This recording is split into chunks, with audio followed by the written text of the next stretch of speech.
రీసెంట్గా మన ఫాలోవర్స్ కొంతమంది కాల్ చేసి మా కోడికి ముక్కు నుండి కంటి నుండి నీరు కారుతుంది, అలాగే శ్వాస తీసుకోవడానికి ఎక్కువగా ఇబ్బంది పడుతుంది, కళ్ళన్నీ మూసుకుపోతున్నాయి అని చెప్తున్నారు. దానికి ఎలాంటి ట్రీట్మెంట్ చేయాలి, రాకుండా ఎలాంటి వ్యాక్సిన్ వేసుకోవాలనేది ఈ వీడియోలో అయితే ఎక్స్ప్లెయిన్ చేయడం జరుగుతుంది. చివరి వరకు చూడండి. నచ్చితే లైక్ చేయండి, అలాగే ఎవరికైనా ఉపయోగపడుతుంది అనుకుంటే షేర్ చేయండి. ఈ లక్షణాలన్నీ కొరైజా వ్యాధికి సంబంధించింది. ఇది ముఖ్యంగా వర్షాకాలం అలాగే చలికాలంలో ఎక్కువగా కనిపిస్తుంటుంది. దీన్ని నివారించడానికైతే రాకముందే వ్యాక్సిన్ చేసుకోవటం అయితే ఉత్తమమైన పద్ధతి. నేనైతే ఈ వీడియోలో కనిపిస్తున్న ఇండోవాక్స్ కంపెనీ వాళ్ళది కొరైజా వ్యాక్సిన్ అయితే చేయడం జరిగింది. దీని డోసేజ్ వచ్చేసి చిన్నపిల్లలకైతే 2 to 6 months వాటికైతే 0.25 ml చేయడం జరిగింది. అలాగే 6 months ఎబోవ్ వాటికైతే 0.5 ml అయితే చేయడం జరిగింది.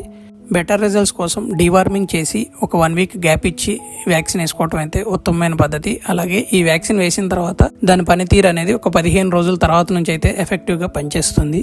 ఆల్రెడీ కొరైజా ఎఫెక్ట్ అయిన 6 months ఎబోవ్ వాటికి ట్రీట్మెంట్ వచ్చేసి morning time Tyson 50 0.5 ml every 24 hours కి ఒకసారి చేయండి. అలా 5 doses చేయండి. ఈవినింగ్ టైం వచ్చేసి ఆక్సిటెట్రాసైక్లిన్ LA 200 పవర్ 0.5 ml అది ఎవ్రీ 48 hours కి ఒకసారి చేయండి. అలా 3 doses. వీటితో పాటు daily 2 or 3 times Ciflox eye drops అనేది ఎఫెక్ట్ అయిన కంట్లో వేసుకోవడం వల్ల కోడ్ అనేది త్వరగా రికవరీ అవుతుంది.